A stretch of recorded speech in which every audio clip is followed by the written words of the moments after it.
que é importante falarmos no surgimento deste convento aqui, porque portanto, é um convento que está muito associado à personalidade de um padre, que é o padre Manuel de Jesus Maria, que era natural da Arrifana e que o seu pai pôs a estudar em Coimbra. Não se sabe bem porquê, mas passado algum tempo ele teve que fazer uma incursão na Índia, foi para a Índia. Não sabemos se andou por alguns passos mal dados. O que é certo é que o pai enviou para a Índia. Depois de estar lá alguns anos, lá os colegas dele religiosos acharam que ele poderia dar um contributo muito mais importante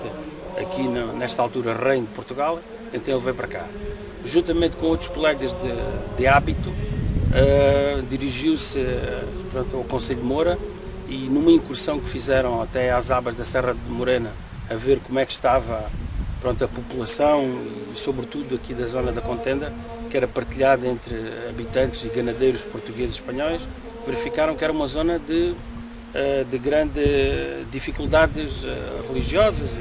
e também tentavam prestar apoio aos enfermos e aos necessitados. Nessa incursão que eles fizeram, encontraram a aldeia de Santo Aleixo, nessa altura ainda não de restauração, mas de Santo Aleixo, em que eles pernoitaram na ermida de Santo António. Aí confirmou-se que a ermida, nessa altura, no final do século XVII, já estava construída. Os dias seguintes andaram deambulando aqui por esta região destes Campos Ermos e encontraram aqui um local bastante aprazível para fixar. Portanto, viram que a vegetação e o relevo poderia ser propício à construção de um convento e começaram inicialmente a construir umas cabanas para prestar apoio como dormitório e por essa altura, em 1680 e pouco,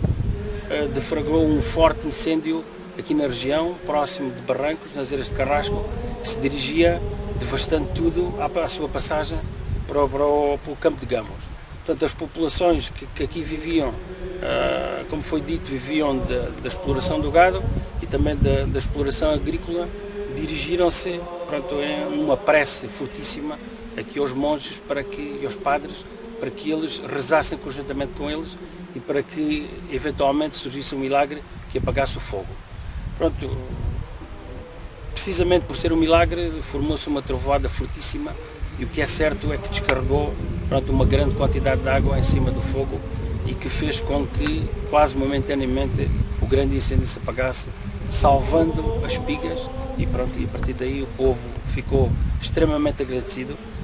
pela prece que os religiosos aqui estavam e prestaram e que prometeram incondicionalmente prestar todo o apoio na construção do convento para que essa população de padres e outros religiosos aqui se fixasse com mais incidência.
o célebre milagre das necessidades, em que pronto, as preces que foram ouvidas por possivelmente Deus ou Nossa Senhora, que já estaria nas imediações do convento, o povo de Santo Aleixo e dos outros dos arredores, reconhecidos com o sucedido, decidiram ajudar, portanto, o padre e os restantes religiosos na construção realmente do convento. Portanto, digamos que as cabanas de apoio continuaram a ser como um dormitório e eles, a pouco e pouco, munidos de picaretas e outros instrumentos da altura, começaram a desbravar e a demolir um rochedo aqui nas nossas imediações onde nos encontramos agora e onde foi edificado o convento. Depois dessa altura começou logo a ter bastante fama, já fruto do milagre que tinha acontecido, e outros também sucederam. A determinada altura houve um indivíduo que vivia aqui nas imediações, nas proximidades, possivelmente nas serras da Contenda, de naturalidade ou de nacionalidade portuguesa, que era conhecido como o Guerreiro. Portanto, era um indivíduo que apresentava algumas características de furtivismo, era um indivíduo selvagem,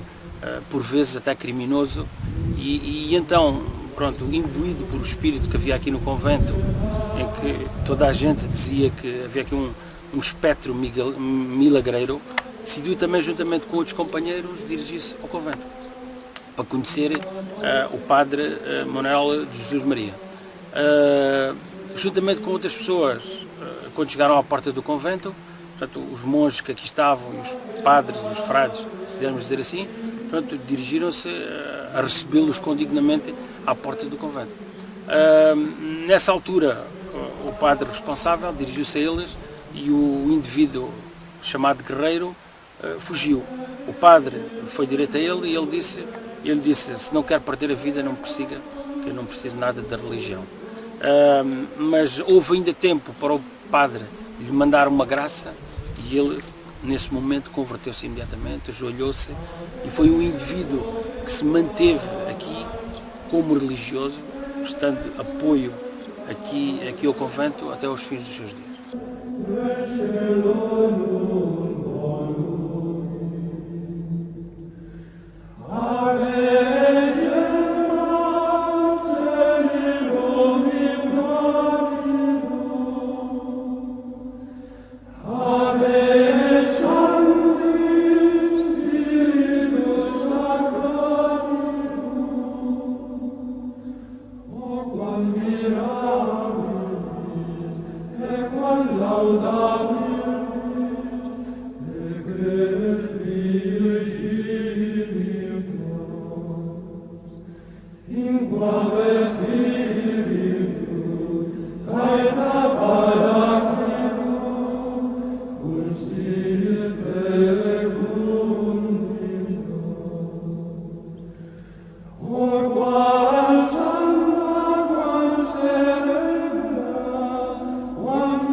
Neste momento, julgamos ser importante dar alguma indicação acerca destas estruturas que temos aqui à nossa direita, porque eram plataformas de apoio aqui ao convento. Digamos que não eram habitações para ter prática religiosa, certamente seriam habitações para os padres e para os frades pernoitarem. Algumas delas certamente também serviriam de apoio logístico, de armazéns, para recolher algum cereal, inclusivamente tabaco, que também era produzido aqui na horta, bem próximo do convento e que está em terras da Contenda, e que eram habitações simples, mas que no entanto eram bastante duradouras, uma vez que eram construídas com o material que foi extraído ainda da destruição do rochedo, isto é, o xisto característico aqui da nossa região.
Estamos aqui na Ribeira do Pajoanes, ali são as pontes também do século XVII. Aqui pelo que se vê, seria onde firmavam as pedras do moinho, que seria para moer a semente aqui da zona. Ora, agora neste momento encontramos-nos naquilo que se pode considerar as ruínas da ponte que ligava o convento aqui à horta que está dentro da contenda. Portanto, era uma ponte simples, tinha dois arcos, o material de construção era também o xisto, como a maior parte dos materiais aqui desta construção, tanto do convento como aqui da ponte. Portanto, tinha dois arcos simples em que estava sobre o Ribeiro de Pajoanes. Portanto, o Ribeiro de Pajoanes também servia para a instalação do moinho de água, conforme o Joaquim há bocado falou.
Ora, muito bem, guardámos este plano aqui da fachada principal do convento da Temina, precisamente para falar na parte mais religiosa, mais mística, que é a questão da imagem da Virgem de Nossa Senhora das Necessidades. Portanto, houve a preocupação em arranjar uma imagem que servisse de culto, e ela foi arranjada por uma senhora benfeitora e que tinha uma grande sentido de religiosidade, que tinha uma coleção também de arte sacra, e no seu oratório tinha, portanto, uma Nossa Senhora que ainda não estava batizada, e foi uma senhora, Dona Isabel Char de Moura, que teve a amabilidade de oferecer aqui para o convento da Temina essa imagem. Portanto, ora, perante agora uma imagem de culto cada vez mais, o sentido religioso da região, alargada toda a margem esquerda do Guadiana. Portanto, havia uma romaria de fiéis, não digo diária, mas em alturas especiais, que se dirigiam aqui ao convento, com maior ou menor necessidade por causa dos milagres, mas também por uma questão de curiosidade. Pronto, como as pessoas vinham, deixavam cada vez mais esmolas para o convento e para esta congregação pronto, tivesse frutos. Aconteceu aqui um dado curioso, que o pároco de Santo Aleixo era nessa altura o padre Francisco Borralho. Começou a ver que havia uma passagem de peregrinos por Santo Aleixo e não só, pronto, que eram canalizados aqui para este espaço em detrimento da igreja de Santo Aleixo. Pronto, um bocado, digamos, entre aspas, com alguma inveja pelo sucesso do convento de Antemina, intercedeu junto do bispo da diocese de Évora a dizer que eventualmente algumas práticas que aqui fossem levadas a efeito não tivessem um certo rigor religioso e inclusivamente a construção do edifício não tivesse devidamente autorizado. Ora, isso fez que, juntamente com o bispo de Évora, contactasse a autoridade civil do distrito de Beja e apresentou-se aqui, juntamente com outras pessoas, um meirinho. O meirinho era a autoridade civil, era a autoridade que controlava os contributos, os impostos, e então ele apresentou-se aqui, juntamente com outras pessoas, pronto, com a ideia e com o propósito de destruir o convento. Pronto, dias antes, ou eventualmente meses, já essa ideia passava aqui nos fiéis da região. E isso fez com que, de Santo Aleixo e não só, dos outros povos circundantes, se dirigissem para o convento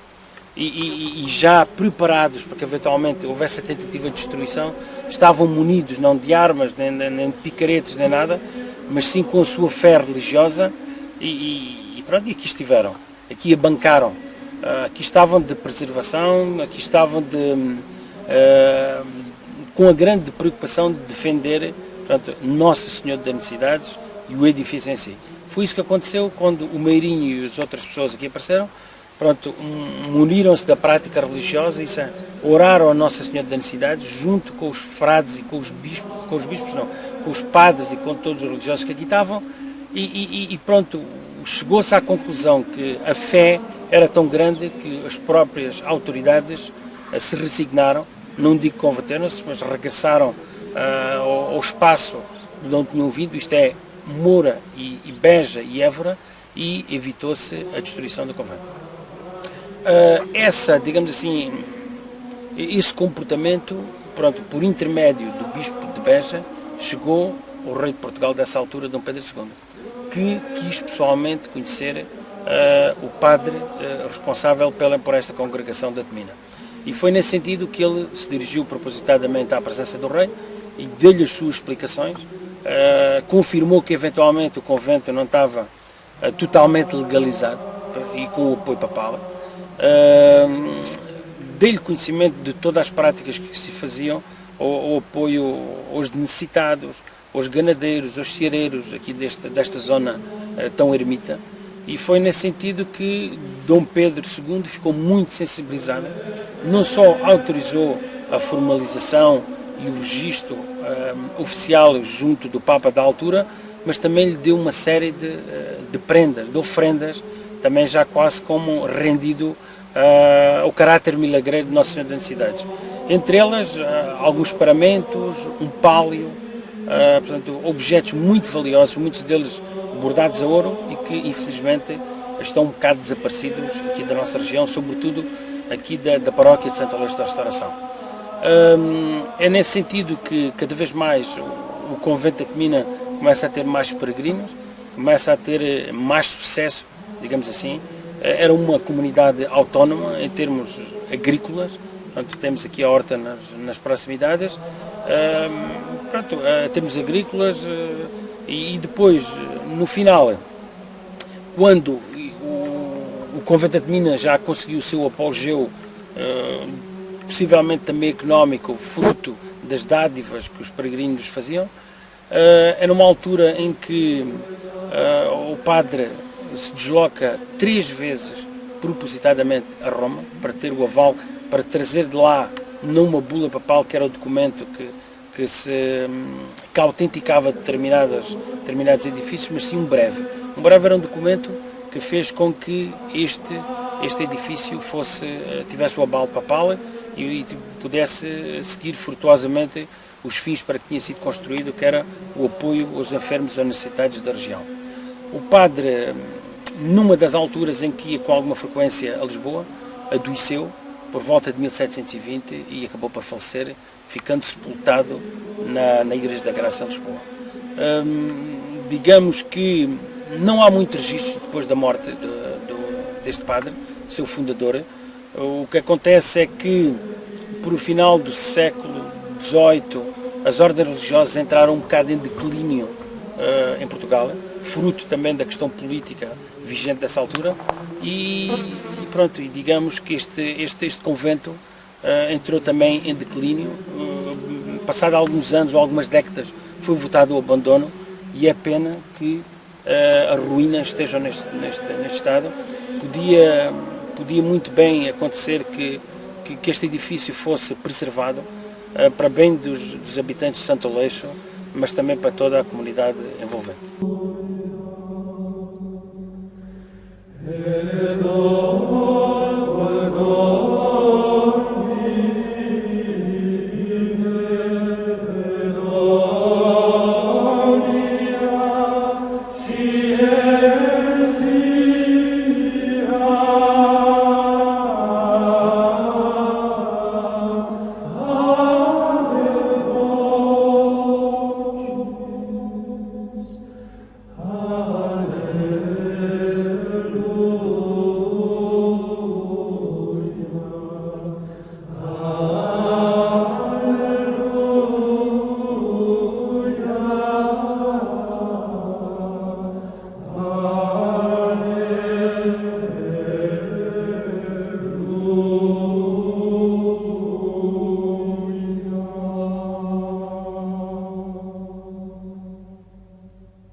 Neste momento estamos a dirigir para a horta do Convento da Comina, esta que já está,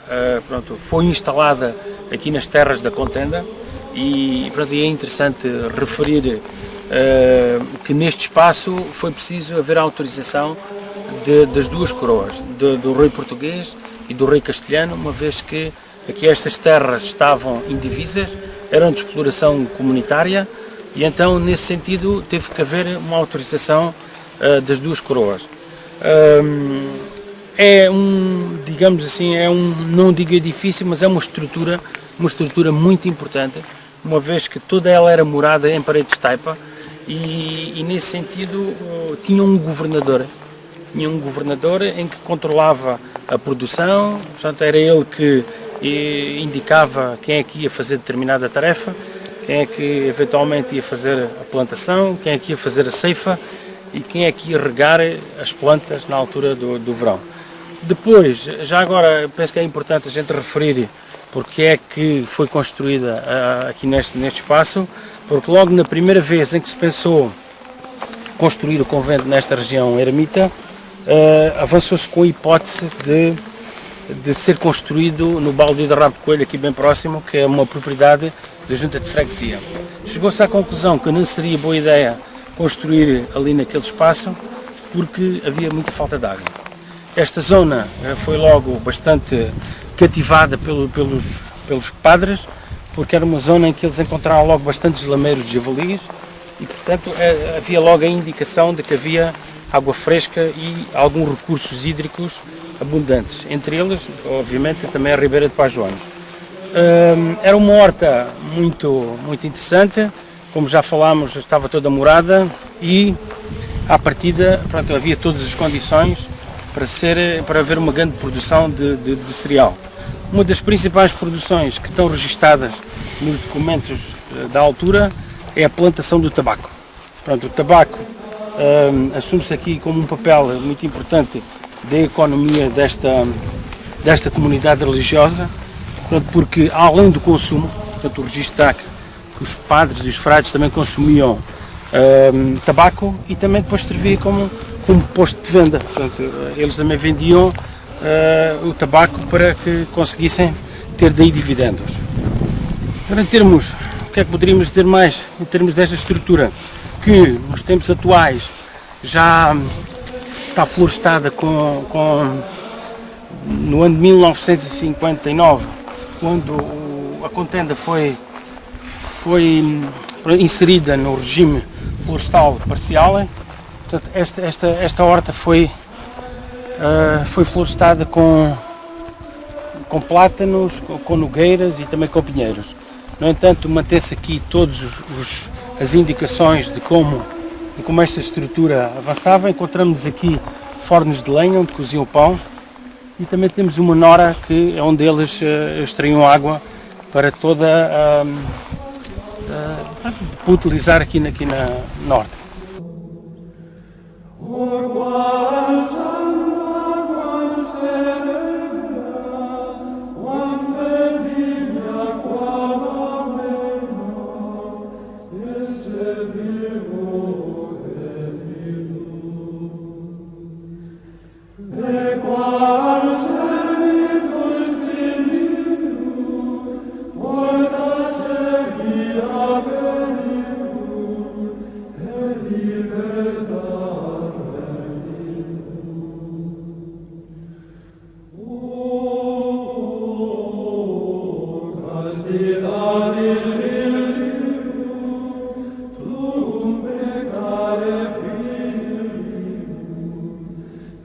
Salus est Dominus